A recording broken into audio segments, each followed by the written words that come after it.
తాకట్లో ఉన్న బంగారాన్ని విడిపించి ఆ రోజున మార్కెట్ ధర కట్టి మిగిలిన డబ్బును మీకు అందిస్తుంది కొమ్మూరి గోల్డ్.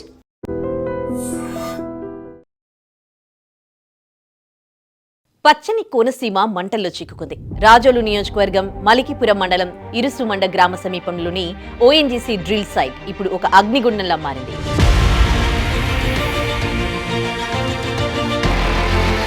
100 అడుగుల ఎత్తున ఎగిసిపడుతోన్న అగ్ని జ్వాలలు, కిలోమీటర్ల మేర విస్తరించిన పొగ మేఘాలు ఆ ప్రాంతాన్ని యుద్ధభూమిని తలపిస్తున్నాయి. 20,000 నుంచి 40,000 క్యూబిక్ మీటర్ల గ్యాస్ నిరంతరం ఉబికి వస్తూ ఉండడంతో అధికారుల ప్రయత్నాలేవీ ఫలించడం లేదు. గ్రామాలన్నీ చీకట్లో మగ్గుతున్నాయి.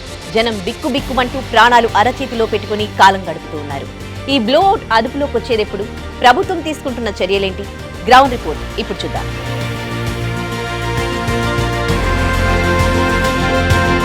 మలికిపురం మండలం ఇరుసుమండ గ్రామ శివార్లో ఉన్న ఓఎన్జీసీ బావి వద్ద సోమవారం మధ్యాహ్నం 12 గంటల సమయంలో ఒక్కసారిగా భారీ పేలుడు సంభవించింది. గ్యాస్ పైప్ లైన్లో ఒత్తిడి పెరగడం వల్ల ఈ లీకేజీ జరిగినట్లు తెలుస్తోంది. పేలుడు ధాటికి గ్యాస్ భారీ ఎత్తున బయటకొచ్చి సమీపంలోని పొలాలు, గ్రామాల్లోకి వ్యాపించింది. దీంతో ఊపిరాడక ఘాటైన వాసనతో స్థానికులు తీవ్ర ఇబ్బందులకు గురయ్యారు. ప్రమాదం జరిగిన వెంటనే స్థానికులు ఓఎన్జీసీ అధికారులకు సమాచారం అందించారు. సమాచారం అందుకున్న ఓఎన్జీసీ రెస్క్యూ టీం మంటలను అదుపు చేసేందుకు రంగంలోకి దిగింది. అయితే గ్యాస్ లీకేజీని అరికట్టే ప్రయత్నం చేస్తూ ఉండగా ఒక్కసారిగా నిప్పురవ్వలు తగిలి భారీగా మంటలెగిసిపడ్డాయి. ఇది చూసిన ఓఎన్జీసీ సిబ్బంది సైతం భయంతో పరుగులు తీశారంటే పరిస్థితి ఎంత తీవ్రంగా ఉందో అర్థం చేసుకోవచ్చు.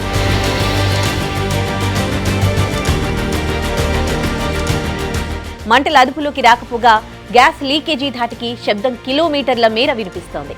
చుట్టుపక్కల గ్రామాల ప్రజలు ఇళ్లను వదిలి సురక్షిత ప్రాంతాలకు తరలిపోతున్నారు. ప్రమాదం జరిగి గంటలు గడుస్తూ ఉన్న పరిస్థితి అదుపులోకి రాకపోగా మరింత తీవ్రమవుతోంది.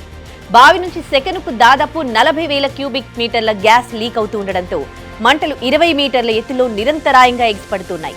చుట్టుపక్కలున్న కొబ్బరి తోటలు ఈ మంటలకు ఆజ్యంగా మారాయి. ముందస్తు జాగ్రత్తగా విద్యుత్ సరఫరా నిలిపివేయడంతో పరిసర గ్రామాలు పూర్తిగా చీకట్లో మునిగిపోయాయి. ఏ ఇంట్లోనూ పొయ్యి వెలగలేదు.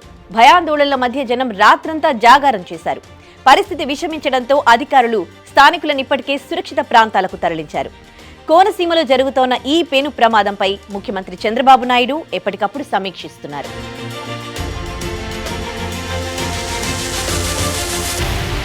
సహాయక చర్యలను ముమ్మరం చేయాలని, ఏ ఒక్క ప్రాణం పోకుండా జాగ్రత్తలు తీసుకోవాలని అధికార యంత్రాంగాన్ని ఆదేశించారు. మంత్రులు అచ్చెన్నాయుడు, వాసంశెట్టి సుభాష్తో పాటు జిల్లా కలెక్టర్ మహేష్ ఘటనా స్థలంలోనే ఉండి మానిటరింగ్ చేస్తూ ఉన్నారు. ఢిల్లీ, ముంబై నుంచి ఓఎన్జీసీకి చెందిన అత్యున్నత క్రైసిస్ మేనేజ్మెంట్ టీం రంగంలోకి దిగుతున్నాయి. మంటలను ఆర్పడానికి అధికారులు వినూత్న వ్యూహాలను అమలు చేస్తూ ఉన్నారు. గూడపల్లి 1 కాలువ నుంచి నీటిని పైప్ల ద్వారా మళ్లించి బావి వద్ద నిరంతరం నీటిని జల్లుతూ ఉన్నారు. దీనికోసం భారీ అడ్వాన్స్డ్ వాటర్ టెండర్లను మోహరించారు. మంటలు పక్కకు వ్యాపించకుండా ఉండేందుకు అధికారులు వాటర్ అంబ్రెలా టెక్నిక్ ను వాడుతూ ఉన్నారు. చుట్టూ నీటి గోడను నిర్మించడం ద్వారా వేడిని తగ్గించి బావి వద్దకు వెళ్లేందుకు నిపుణులు ప్రయత్నిస్తూ ఉన్నారు. అయితే గ్యాస్ ఒత్తిడి విపరీతంగా ఉండడంతో ఆపరేషన్ సాగడం కష్టతరంగా మారింది. గతంలో కోనసీమలో జరిగిన పసలపూడి బ్లోఅవుట్ తరహాలో ఇది మారకుండా ఉండేందుకు అధికారులు అన్ని విధాలా ప్రయత్నిస్తూ ఉన్నారు. మంటలను ఆర్పేందుకు ఇంకెంత సమయం పడుతుందనే దానిపై ప్రస్తుతం క్లారిటీ లేదు. నిపుణులు బావిని సీల్ చేసే ప్రక్రియను ఎప్పుడు మొదలు పెడతారో వేచి చూడాలి.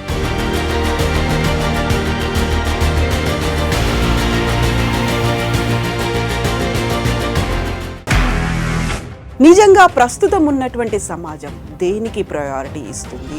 ఆర్థిక సంబంధాల చుట్టూ మాత్రమే తిరుగుతోంది. మళ్ళీ ఎన్నికలంగానే చాలా విరక్తి కలుగుతున్నాం. మంచి అనిపిస్తుంది కదా, లేడీస్ కూడా ఛాలెంజింగ్ జాబ్స్ చేసినప్పుడు చాలా బాగుంటది. ట్రాఫిక్ అసిస్టెంట్స్ గా నియమించిన ట్రాన్స్జెండర్స్ అందరితో సాల్యూట్ చేయించుకుంటున్నారు. ఫుడ్ డెలివరీ ఇవ్వటానికి వెళ్ళినటువంటి డెలివరీ బాయ్ అనిల్ పై కళ్ళ ముందు